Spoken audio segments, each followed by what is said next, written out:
If you pull this weed out of the ground and dry it, an herb supplier will pay you around $40 a pound for it. However, if you try to sell it as something to eat, you are breaking the law. The FDA pulled it in 2001. Britain, Canada, Germany, and Australia banned it outright. And yet, in the Amish farm country of Lancaster County, Pennsylvania, there are gardens where this exact plant has grown in the same corner for generations, on purpose. It is highly prized. They are not selling it, and they are not eating it. They are feeding it to their soil. It is called comfrey. Now, your first thought is probably the same one we had. A weed that feeds a garden sounds like the kind of thing somebody makes up to sell you a course. So, let us be straight with you, right at the top. This plant does two things, and both of them are real. The first one you can put to work in your own garden this week. The second one is the reason it is worth $40 a pound, and the reason the government finally pulled it off the shelf. Most videos about this plant only ever tell you the first thing. By the end of this one, you will understand both, and you will see exactly why the families in Lancaster County quietly stepped off the fertilizer treadmill the rest of us are still on. Here is the first thing, and it costs you nothing. Comfrey sends a single thick root straight down, past 6 feet, into the kind of deep subsoil your tomatoes and carrots will never reach. Down there, it finds the one mineral that decides whether a plant wastes itself on leaves or finally sets heavy ripe fruit. It pulls that mineral up into its big leaves, and all an Amish gardener has to do is cut those leaves and lay them on the ground. That is free tomato food, the most expensive thing in any bottle on the shelf, hauled up out of dirt nobody else can touch. We will show you 4 different ways to use it before this is over. But that is only half of what makes this plant so strange.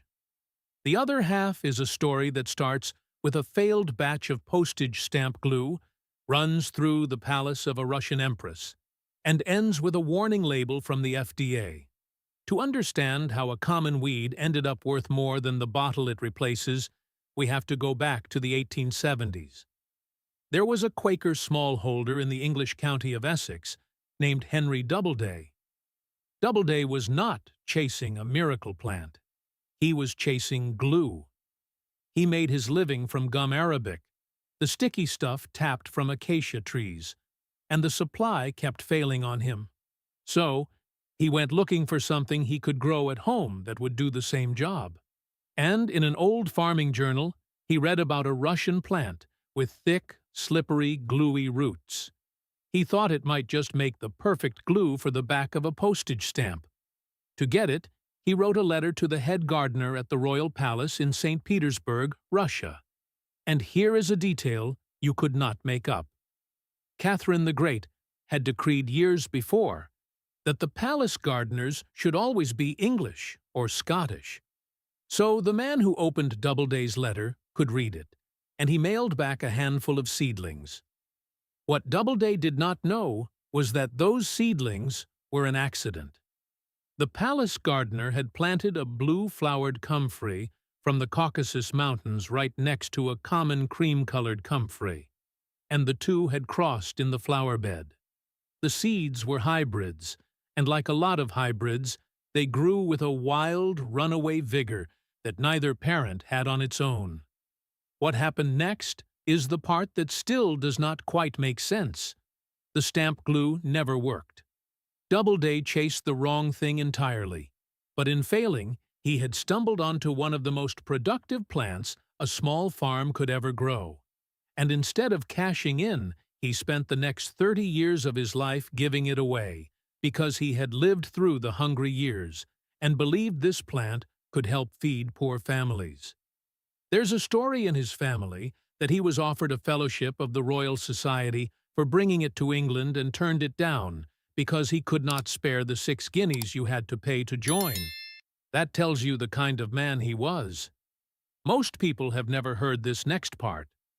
By family tradition, Doubleday's own people had sailed to Pennsylvania with William Penn generations before. The same Penn whose colony became home to the Amish and the Quakers of Lancaster County.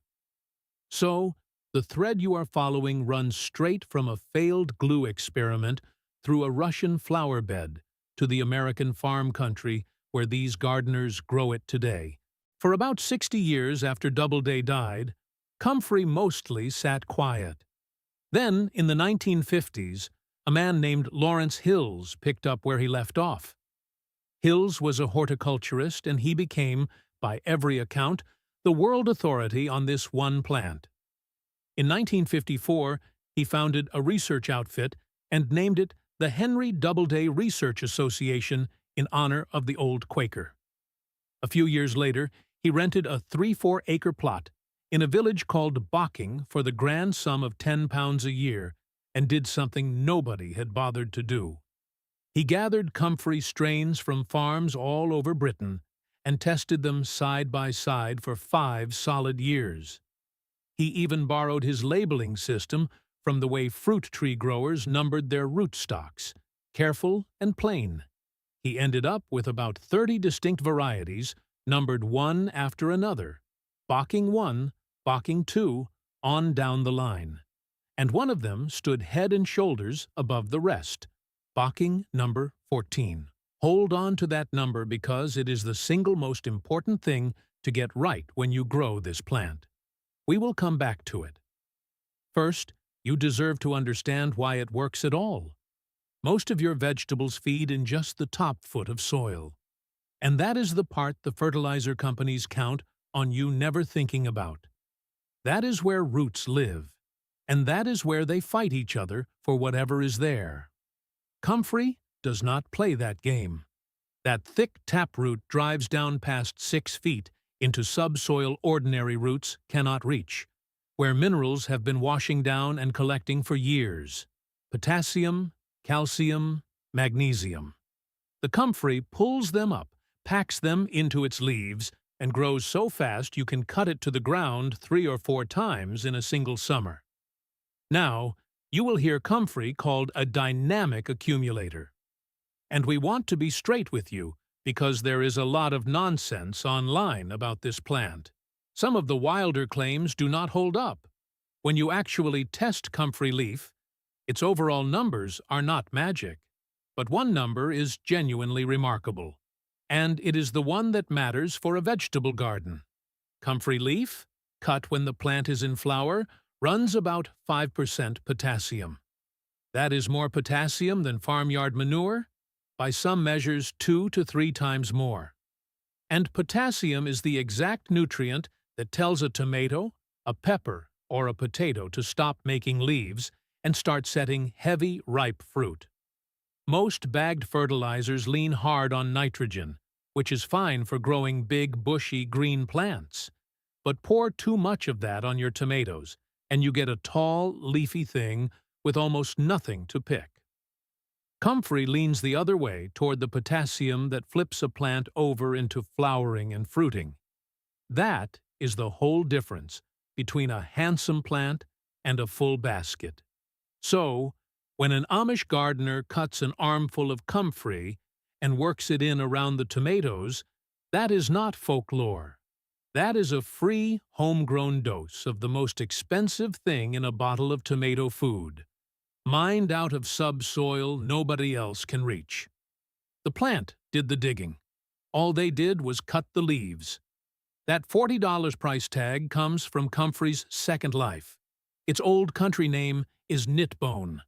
The Latin name, symphytum, means to grow together. For thousands of years, going back to the Greek physician Dioscorides and the medieval abbess Hildegard, people mashed the leaves and root into a poultice and bound it over sprains, bruises, and broken bones. Soldiers carried it into battle, and it was not pure superstition. The root is loaded with a compound called allantoin, which can run nearly 5% of the dried root. Allantoin tells cells to multiply and tissue to rebuild, which is why a comfrey poultice really can fade a black bruise toward yellow faster than you would believe. To this day, Germany's official herbal authority approves comfrey creams for bruises and sprains. So, yes, the Amish really do sell this plant. You will find jars of Amish-made comfrey salve at herb stands all over Pennsylvania Dutch country. And dried comfrey root runs around $40 a pound from the herb suppliers. But the families who actually grow it figured out something that price tag misses. The real money was never in selling it. And that brings us to the word illegal. There is no law against pulling comfrey out of your own backyard. What is restricted in this country, and in Britain, Canada, Germany, and Australia, is selling it as something to swallow. Because people used to. They brewed the leaves into a tea and drank it for years on end. And the same root that heals a bruise on the outside carries another set of compounds that quietly scar the liver when you take them inside a little at a time until the damage is done. That is why, in 2001, the FDA ordered every comfrey supplement in America off the shelf. So, the plant truly is restricted, and it truly is worth money by the pound.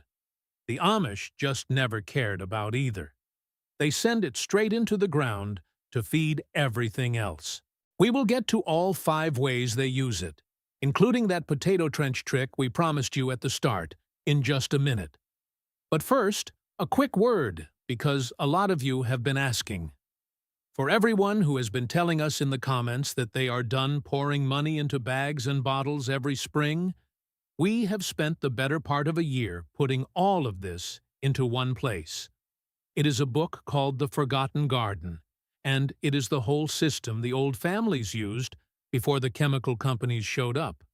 The plants like comfrey that feed your soil for free, the way they kept pests off their crops without a single spray, and the simple methods that turned poor dirt into the kind of black crumbly ground you can sink your arm into. If you want it the day it comes out, along with a free chapter we are sending to early readers, click the link in the description or scan the QR code on your screen. Anyway, let us get your comfrey planted because the season is not getting any longer.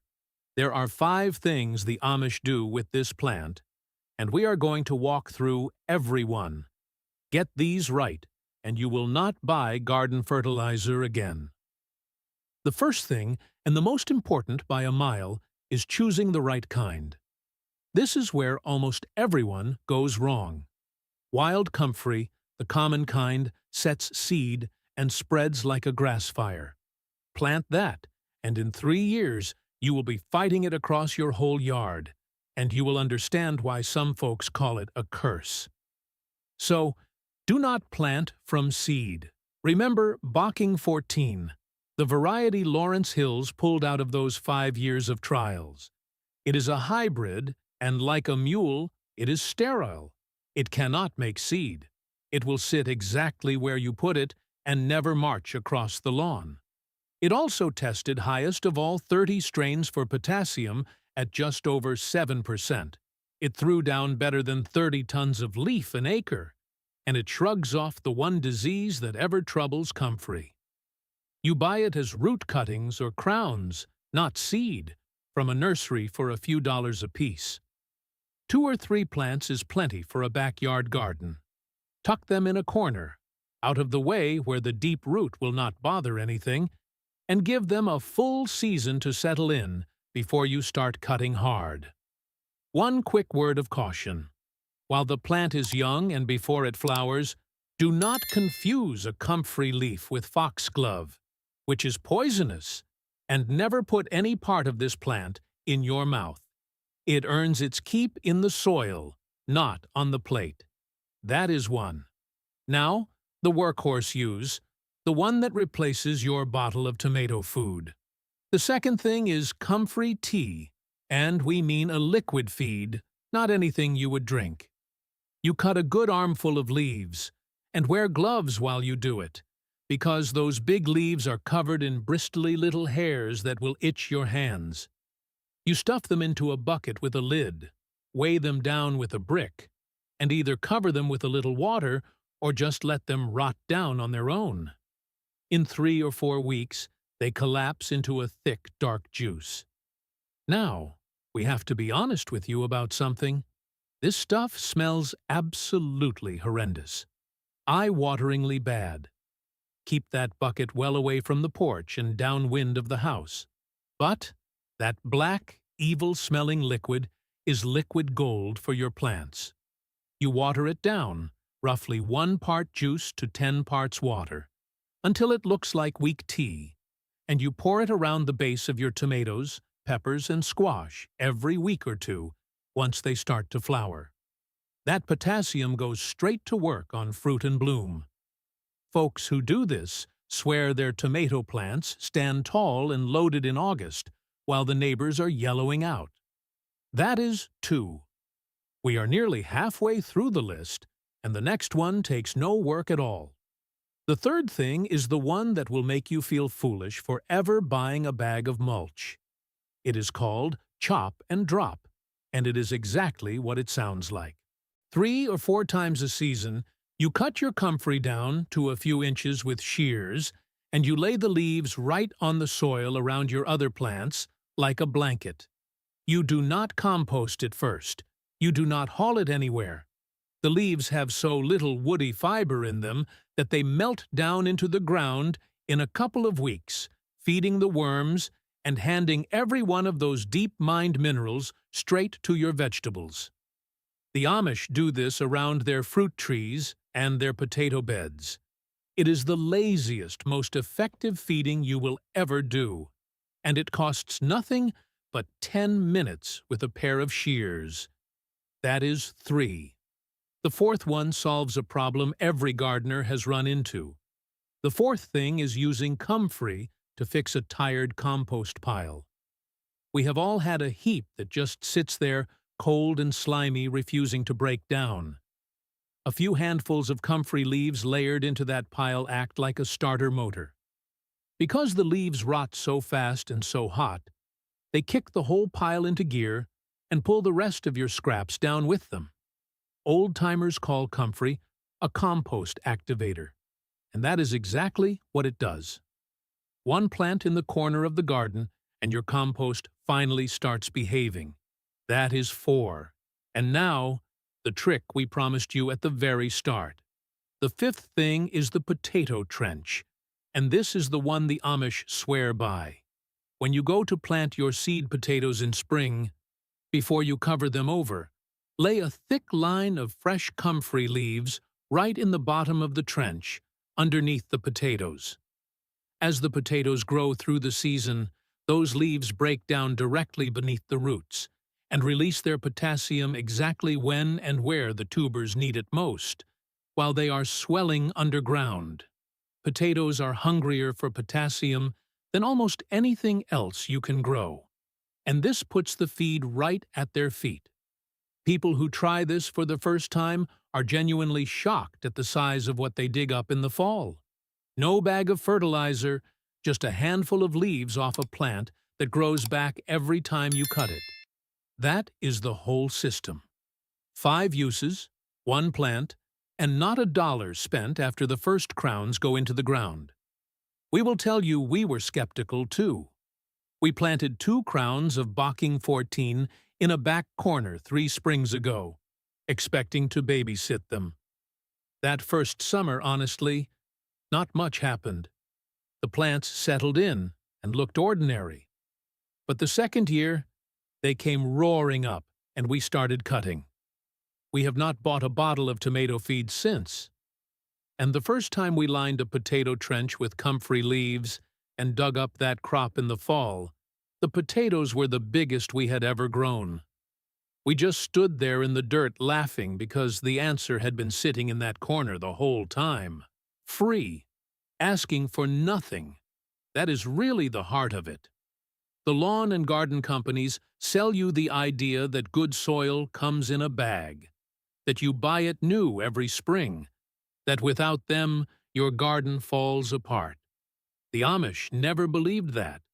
They watched one stubborn weed pull treasure out of the deep earth and hand it over for the cost of a little patience.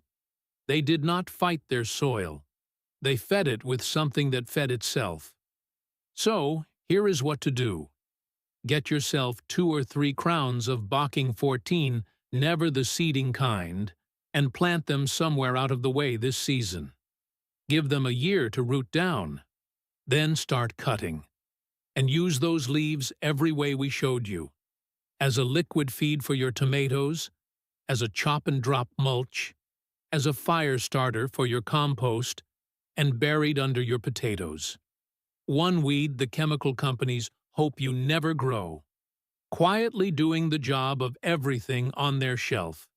If this story changed the way you look at the weeds in your garden, please subscribe and like the video. We are uncovering the history they tried to bury. Let's grow the future together. The next treasure will be revealed soon.